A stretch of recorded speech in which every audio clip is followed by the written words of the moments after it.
Good morning, everybody. My name is Jonathan Sweeney, and I'm the IT manager here at Red Sky Alliance. Today's threat brief contains information gathered from open source and Red Sky collections over the last week. On the agenda for today, we will briefly discuss the recently disclosed Microsoft Teams vulnerability, and then we'll go over 7 days of trending, including the latest APT activity, cloud security, blacklists, and keylogger activity. So Microsoft has recently addressed a vulnerability in their Microsoft Teams software, which is a teleconferencing tool being used across the country, especially now by people working from home during the pandemic. As you can see on the slide here, there are a few steps to the attack process, and researchers claim it's not an easy vulnerability that would be exploited by low-skill hackers.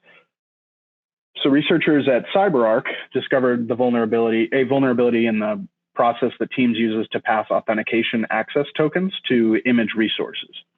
An attacker can exploit this weakness by creating a malicious link or GIF file, which when processed by Teams, sends an authentication token to a command and control server owned by the attacker. In the case of links, the victim needs to physically click on the link, but as many of you know, attacks involving GIF images only require the user to view the GIF in the Teams chat and in order to send their token back to the hacker. So when you're scrolling through your chat, you don't necessarily need to click on the GIF to activate it. Once the attacker has the authentication token, they can leverage that token and use the Teams API to take over that victim's account. Once they've done so, they're able to impersonate the victim and actually spread that malicious GIF to other employees, as you can see on the screen here. They can also send messages, create groups, and depending on the user's account privilege levels, they can add and remove users as well, which is pretty critical there. Perhaps one of the most concerning aspects of this vulnerability is the ability to automate these attacks, which provides a type of worming functionality. The real value of gaining access to a Teams account is not necessarily the technical data that can be abused or stolen, but the fact that it becomes much easier to socially engineer and phish another employee or commit fraud when you have access to someone's messaging account. The main reason CyberArk believes this attack is for more sophisticated hackers is because the attack requires the attacker to have it requires the victim to send the authentication token to a teams.microsoft.com subdomain. For example, service.teams.microsoft.com. Also, the attacker must find a way to deliver the malicious GIF to the victim initially.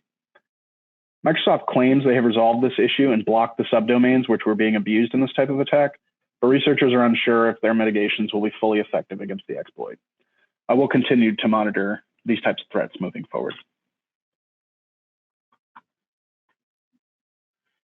In gray noise activity this week, a server message block or SMB scanner is in the top spot again. The Mirai botnet has had significant activity in the past 24 hours as well. We saw Mirai, Eternal Blue, and SMB scanning in the top spots in the most recent threat brief as well. And VMPT and ChinaNet remain the top organizations for malicious activity. And we'll see that again in a few minutes. In open source news this week, we've seen that the default iPhone mailing app installed on iPhones and iPads is vulnerable to two critical flaws that attackers are exploiting in the wild to spy on unsuspecting victims. The flaws could let remote hackers take total control of an Apple device by sending an email to a targeted individual who has been logged into the vulnerable app with their email account. According to security researchers at ZecOps, the bugs in question are remote code execution flaws that reside in the MIME library of the Apple's Mail app.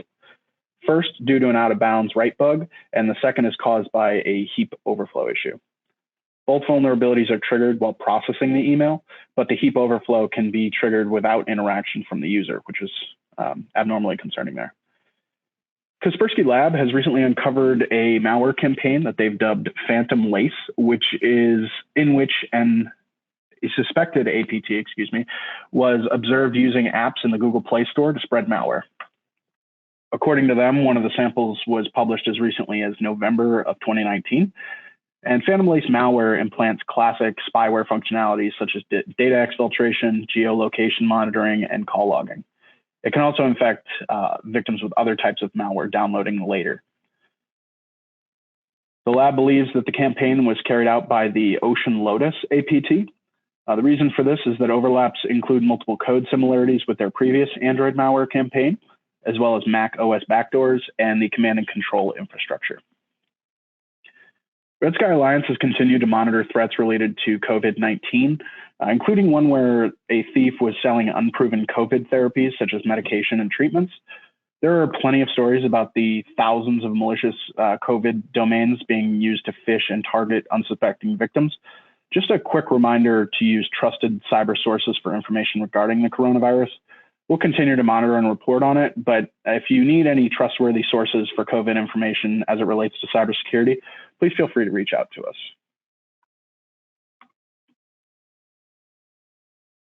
Last week, Red Sky Alliance recorded approximately 250,000 of the indicators as listed above. These collections included our threat recon, keylogger, malicious emails, and sinkhole traffic. The numbers on this slide indicate, show the indicators in their respective collections. Indicators are available to paid Red Sky Alliance members weekly, as well as our blacklists, which come in CSV, FortiSIM, and Proofpoint formats. And these are our APT and botnet indicators collected over the last 2 weeks. We had 991 unique APT indicators in the past 14 days. This is almost 3 times what we've seen in previous week, indicating that there's been a significant increase in APT activity, and it likely has to do with the COVID pandemic. You can use your 2-factor authentication to log into CTAC to download the APT indicators discussed today. Please contact us on Slack or via email if you need any assistance. SickyPot is still in the top spot this week, but with significantly more indicators than in past weeks. Maudy, Weckby, and Mirage account for the rest of the APT activity observed in the past 2 weeks. Botnet activity over the past 2 weeks remains pretty unchanged from the last briefing. The only difference is the third spot where VMPT Corp out of Vietnam has replaced Telecom Egypt data. And we see again ChinaNet and VNPT there as well, like we saw in Gray Noise. On the cloud security front, we are seeing botnet activity in the same cloud environments. Peak 10 has taken the top spot over Amazon, with Alibaba and Microsoft remaining in 3rd and 4th, respectively. In our malicious email collections this week, we see a malicious email being sent from a Czech plumbing supply company targeting a home construction company.